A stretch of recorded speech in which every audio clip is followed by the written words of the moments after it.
What's up, everybody? Welcome to the Pick Six Podcast, CBS Sports Daily NFL Podcast. Twice a day, maybe sometimes three times a day. On occasion, during this stretch of June where there's nothing going on in the NFL, we've decided to take a look at all 32 NFL teams, the all 32 as we're calling it.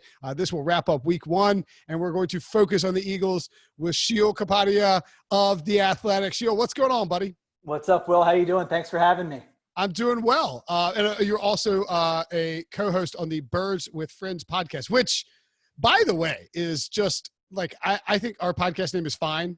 Pick Six Podcast. It's fine. Yeah, it's a generic football term spun into a name. Birds with Friends is very good. Like I am jealous of the name of the podcast. I am generally terrible at coming up with names for anything. I don't even remember who came up with the name of this, but yeah, it has worked out. So hopefully we don't screw it up and get canceled or get taken off, and the name can live on for a long time. All right. Yeah. Amen.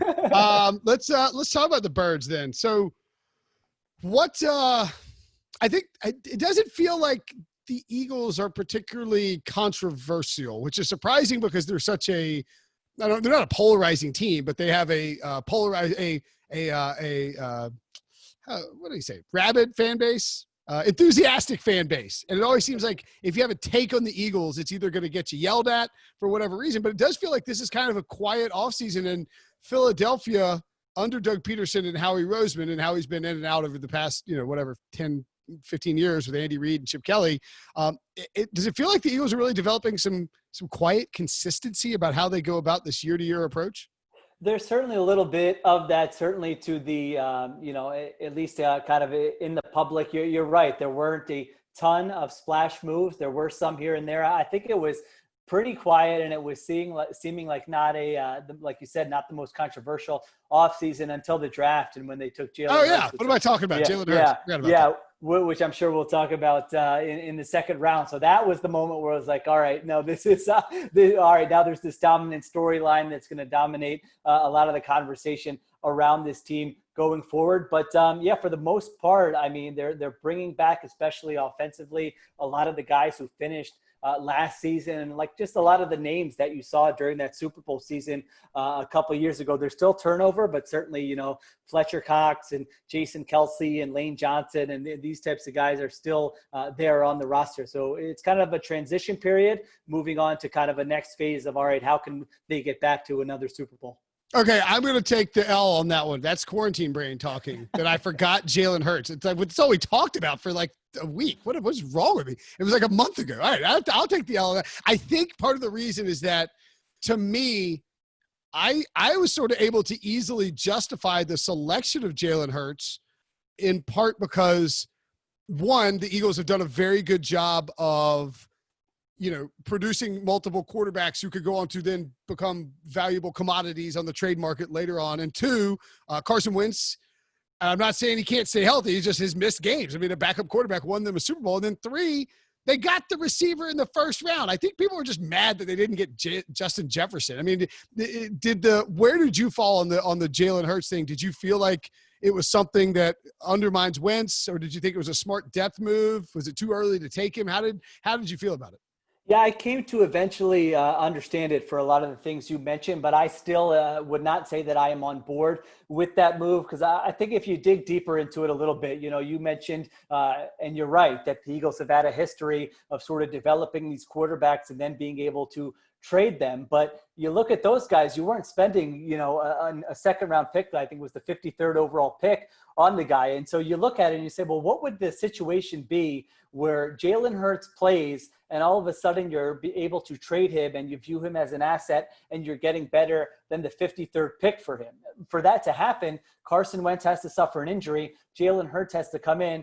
Jalen Hurts has to play well. And guess what? In that scenario where he plays really well and he comes in for an injured Carson Wentz, you're probably trading Carson Wentz. You're not trading Jalen Hurts. So I think the way to justify the move in the long term is to say, you know what? As a franchise, we want to give ourselves a shot at having a top-tier quarterback and really upping the percentages of that. And if Carson Wentz plays well and stays healthy, that's a win for us. If Carson Wentz doesn't play well, if Carson Wentz gets injured and Jalen Hurts comes in and he plays well, well, that's a win for us too. Now, in terms of the backup quarterback situation, that's a tough one for me too, because, I don't know that Jalen Hurts as a rookie, specifically with the offseason we've had, is he like a top 10 backup quarterback going into next season? I mean, a lot of NFL people think this was really a developmental quarterback who's going to need some time to learn. So, I mean, a lot of it depends on whether they're right in their evaluation. Is this guy somebody who has huge upside as a top tier starter? If he is, and if he can show some of that right away, then it's going to look to be a great pick. I still have some question marks about that though. Okay. No, I think it's fair. I mean, and I do feel a little hypocritical, like being like, oh, Howie Rose was a genius. He took Jalen Hurts in the second round. And then I like turn around and I'm like, the Packers are morons for taking Jordan Love in the first, so I mean, like, I get it. And it's one of those things where a lot of times it's going to be like time has to play out. And I mean, ultimately we'll judge it based on the results, which I know that that's not how you should judge things, and you should be process oriented and all of that. I did find it interesting that Howie mentioned after the draft, I think he was talking to Mike Garafolo of NFL Media, that he had wanted to take Russell Wilson in 2012 and tried to get greedy and get him a little bit later, get him in the third round, and then it backfired. So, I mean, that maybe that shouldn't cloud your judgment about when you take a player. But I do agree that like Jalen Hurts wouldn't have been there in the third round. I don't think he's going to play a ton. We'll see. I do think that the Eagles offense though is going to be fascinating to me. And for those who don't read Sheil stuff, you should get an athletic subscription. You do awesome work, but not afraid to dive in on the film side, obviously. How much of like, when I look at what the Eagles have done in the last 6 months in free agency and trades and via the draft, it feels to me like they might go just all in on 12 personnel and have Dallas Goedert and Zach Ertz out there like 70% of the time and use those guys as sort of alternately blocking and shorter yardage weapons, chain movers, and then allow all these receivers who, I mean, Marquise Goodwin, Jalen Reagor, Deshaun Jackson, John Hightower, Quez Watkins, all these guys they acquired, Deshaun they've had forever, but these guys are all like just absolute burners. Does it feel like that's sort of what they're trying to put together? Yeah, they definitely wanted to add a ton of speed this year. I mean, it just felt like one of the slowest groups of pass catchers in the NFL last year. Deshaun Jackson only played in 3 games, so that was obviously a big factor. And they led the NFL in that 12 personnel that you mentioned, those 2 tight end sets. So certainly it's going to be part of the offense. The wide receiver position that you mentioned is really the fascinating part of this, and I think the part of it that will dictate what kind of offense they're going to be. They kind of took the approach this offseason, let's take a bunch of swings. We'll take 5, 6 swings at wide receivers, and if like 2 of these things pan out, then they're going to have a really good offense. If they don't, then we might be, having a similar conversation after next season. Man, they look slow. So, I mean, those things to identify them is Deshaun Jackson. Can he stay healthy? He's in, I think, around 33 years old. He played in 3 games last year. He doesn't have to be, a 16-game starter, but can he play like 12 games and be healthy for a theoretical postseason? That could be big. Alshon Jeffrey is still on this roster. He's coming off of a serious injury. He's probably would start the season on the PUP list, but can you get like competent wide receiver play from him? They spent a 2nd-round pick last year on J.J. Arcega-Whiteside from Stanford, and he got opportunities as a rookie, and he did not make the most of them, and he had some injury issues as well. That's another thing. You mentioned they trade for Marquise Goodwin. He's really had one really good season in his NFL career, so can you get something out of him? Can Jalen Reagor be effective as a rookie? And then, like you mentioned, they used those day 3 picks on, 2 of the fastest wide receivers in the draft, but those are really lottery tickets. So, like, it's a matter, you don't need all those things I mentioned. You don't need all of those things to work out for you. You need like 2 of those things to work out for you. And I think if that happens, then they are going to have a nice mix of 12 personnel, 11 personnel, a team that can string together, a 9-play drive, but also a team that can hit you with sort of a vertical play over the top and get some more explosive plays more than they had last year. So those are kind of some of the things they're looking at as they go into next season. Carson Wentz didn't make the list, the top 100 list that our own Pete Prisco, my tiny tan colleague, put together for CBSSports.com. I mean, not like I'm worried what you think about Pete's list in general, but I mean, do you think that accurately reflects Carson Wentz's where he stands in the NFL community? And I mean, certainly the Eagles are higher on him than that, but I'm just curious I feel like the Eagles are all in on Wentz, and I feel like Wentz is a good player who maybe doesn't get quite the due that he deserves. Yeah, it's been tough. I mean, I look at it last year and there are games where I just looked at it and said, like, it's tough to operate this way with no speed on the outside. I mean, every statistical category, they were near the bottom of the list in terms of wide receiver production. So, I think that year that the Eagles made the Super Bowl, I think they were like 11-2 with Carson Wentz as the starter, right? Yep. And he's an MVP. He's in the MVP conversation, and so we've seen that upside. I think we saw it at the end of last year. They win 4 in a row. They beat the Cowboys. He's doing it with guys no one's heard of: Boston Scott, Greg Ward. I mean, unless you're in like a deep fantasy league, or a huge like Houston Cougars right football fan, and he's a freaking quarterback.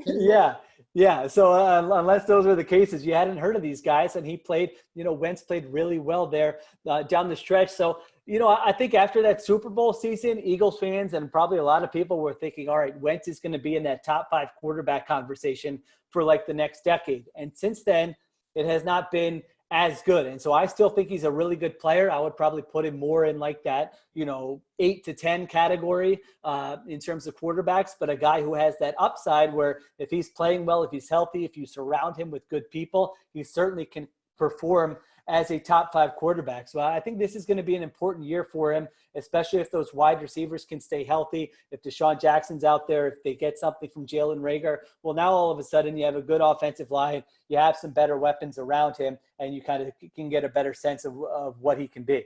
The defense will probably go a long way towards helping them as well. And we'll take a quick break, and we'll coming up after the break, and we'll discuss how good that defense can be. So I feel like with this defense, that what we've seen from Howie Roseman again is, and maybe I'm wrong here, but I feel like it's an emphasis on, hey, look, like we won the Super Bowl because we had a deep defensive line. Let's get back to doing that. Does it seem like that's sort of been a focus while also acknowledging that the secondary was pretty much hot garbage last year and needed to be fixed? Yeah, there's no doubt about it. That goes to kind of Howie Roseman's team building philosophy. It's quarterback, offensive line, defensive line, and then sort of everything else. You're going to have some strengths and weaknesses depending on what personnel is available to you. And so I would say that the defensive line is the area of the team that has the chance to kind of make the biggest leap from last year to this year. Last year, Fletcher Cox did not play well. He is a great player when he's on, when he's healthy. Though his sort of peaks, his ceiling are it's probably right below Aaron Donald. I don't think there's a lot of other guys you would say are game-changing defensive tackles. And so there were games last year where you saw that, where you said, man, he is just wrecking this game. You remembered how good he could be, but consistently, and really if you look at the numbers to sort of back it up, he was not at that level. So you would think you would get a better Fletcher Cox this year. Malik Jackson, who sort of bounced around, he's the guy they added last year. He got injured in the first game. You add him to the defensive line rotation. And really one of their big signings in the offseason was Javon Hargrave, the defensive tackle from the Steelers. I think they're paying him like $13 million a year. And so you're adding personnel that you didn't have last year. You're hoping that Fletcher Cox can be a little bit better, and it has a chance to be a really good pass rush and a really good defensive line.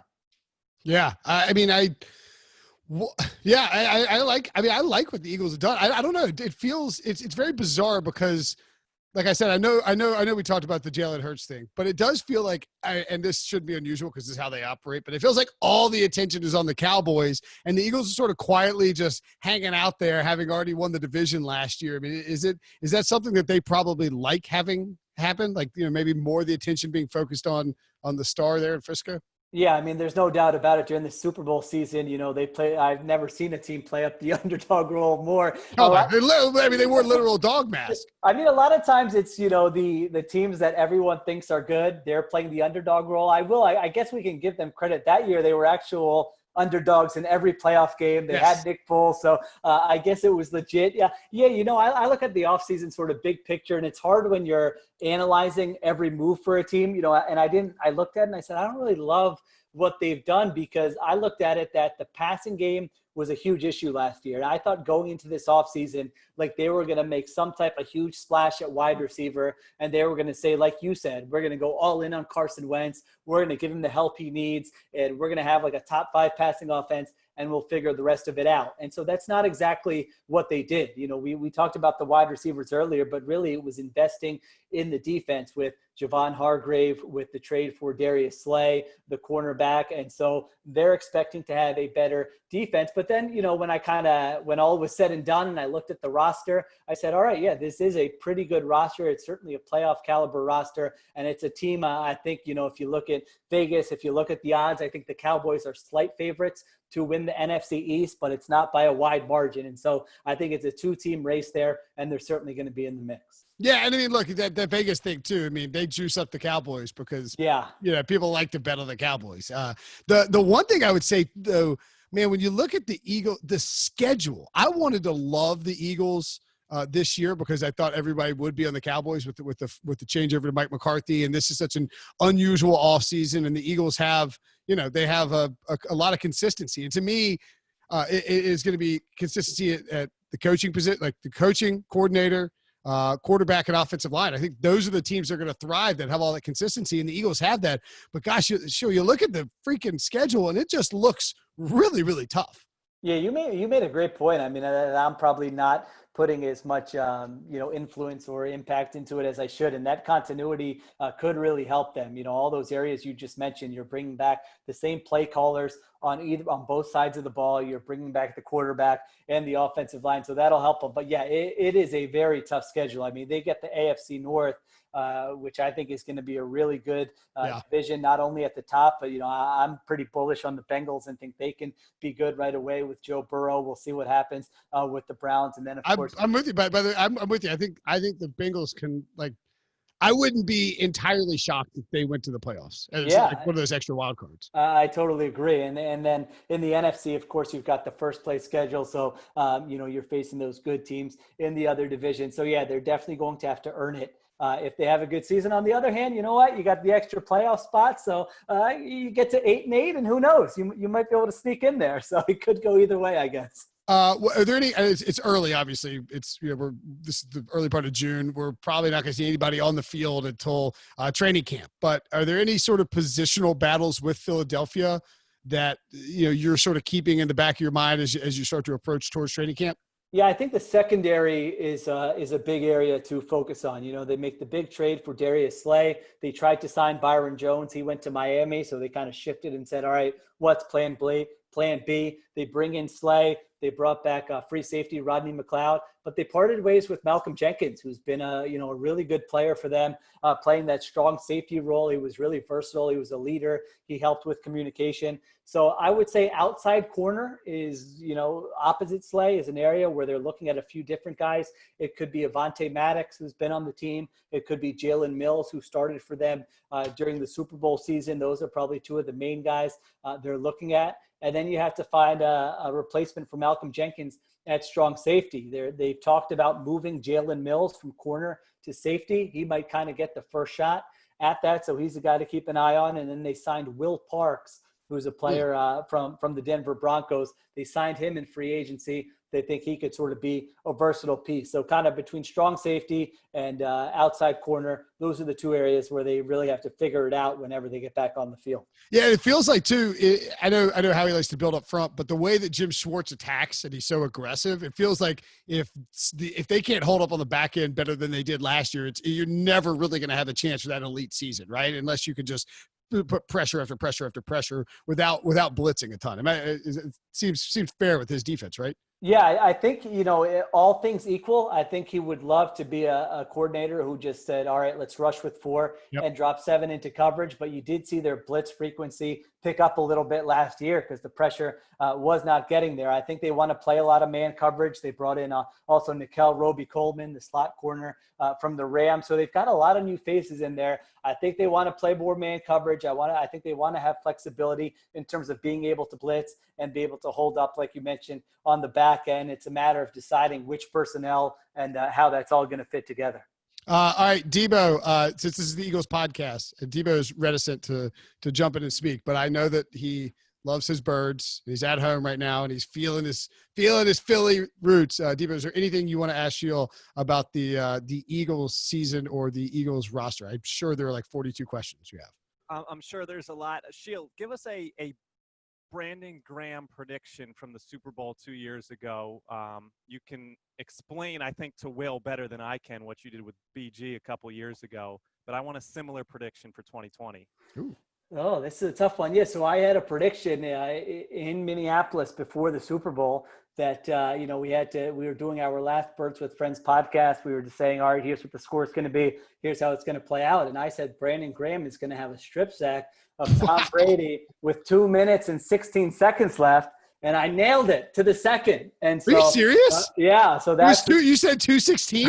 216. So that's on YouTube. People thought I was lying, but our listeners were like, no, we listened to this before the podcast, and someone put the prediction, kind of in concert with the actual sack of Tom Brady. So that is going to be very, very tough to beat. I don't think I will beat that, certainly. No, you won't. You won't. By the way, like Sports Illustrated wrote about it. Yeah. So it made the rounds there a little bit. So I don't know. I mean, I was just asked this earlier today and on our Birds with Friends podcast, and this is, a little bit, it's certainly not as exciting, but I was not totally on board with the Darius Slay trade. I thought he's 29 years old.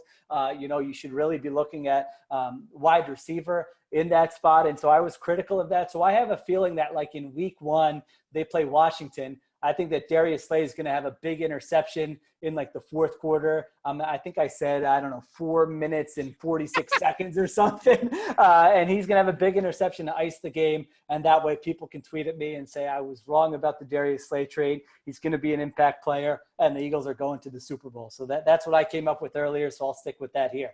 That is a great job. I mean, hey, it's insane by you to predict. Were you – great question, Debo. But were you obviously there in Minneapolis, but maybe the most fun environment I've ever been to for a Super Bowl that I've ever been to. An incredible stadium and setup there. Were you aware that you nailed to the second when it happened? I was not, definitely, but I think people started like tweeting at me right away, or friends were texting me, and so I was getting the alerts, and I felt good about just getting the Brandon Graham sack prediction right. But then, when somebody when I found out that it was the exact time, that later, is wild. Yeah, I really should have just retired at that point. I don't know why I'm here talking to you years later, but here we are. I could ask. Yeah, you could take that out of context and ask the same question anyway. All right, so we'll get you out of here on this. What would quantify? We're sort of trying to figure out like what is. I don't know if it's what is a good season for the Eagles, but like what's the ceiling? What's the floor? What do you think Eagles fans would be happy with? Are they at the point where it's like anything short of a Super Bowl? We're not thrilled. I mean, but what do you think needs to happen for the Eagles to have a successful season in 2020? Yeah, it's a great question to try to figure out their expectations, because the last 2 years, they've sort of snuck into the playoffs on these December runs and they've won 9 games, but it's been good enough to win the division. So I do feel like the expectations are elevated this year with some of the moves they made. I do think they have a Super Bowl ceiling. I think if some of those things go right at wide receiver, given the division they're in, I think they could win a lot of games and make the Super Bowl. So I would say that's the ceiling. I would say the floor, if Carson Wentz is relatively healthy, it's hard for me to see them lose it being worse than like 7-9, 6-10. I mean, I don't see this being any type of a train wreck season for them. In terms of what fans should be happy with, certainly if you make it to like the NFC title game, that's a success. I think if you make it to the divisional round, but it's, you feel good about how the young players developed and you had a good regular season and it's not fluky, but you just kind of didn't advance past that, I think you're probably okay with that. I think you're definitely disappointed if you don't make the playoffs, and you're probably disappointed if you kind of sneak into the playoffs and lose in the first round. Okay. There it is. The Philadelphia Eagles. They need to, man, isn't it wild how one, I mean, not just one title, but like, it's always surprising to me how short the window actually is for someone who wins a Super Bowl. You know what I'm saying? Like, you'd think bringing, not that Doug Peterson's a hot seat or anything like that, but like you look at John Harbaugh in Baltimore. I mean, it looked like that might be coming to an end. I mean, you know, it's Eagles fans want another Super Bowl. Like it's catnip. They got a taste of it. They want some more, right? Yeah, no, there's no doubt about it. It didn't take long for, the one thing is they've just been so boring the last 2 years. You know, there's one thing to be like a 9-7 team on the rise where fans are excited every week, but like they've just played these games that are just slogs and they've been really slow. And so I think the sort of brand of football they've played has played a factor in it. But yeah, I think fans are certainly, and even within the organization ownership, I think they're ready for them to kind of take the next step here. Well, I mean, sometimes you got to pay the price for watching Nick Foles catch a touchdown pass to win a Super Bowl. That's true. Yeah, you're right. It evens out in the end. Yeah, that's right. Yeah. All right. Sheil Kapadia, thank you so much for taking the time, buddy. Always good to chat with you. Make sure to read Sheil at The Athletic and listen to Birds with Friends. Really appreciate it, buddy. Thanks for having me, guys.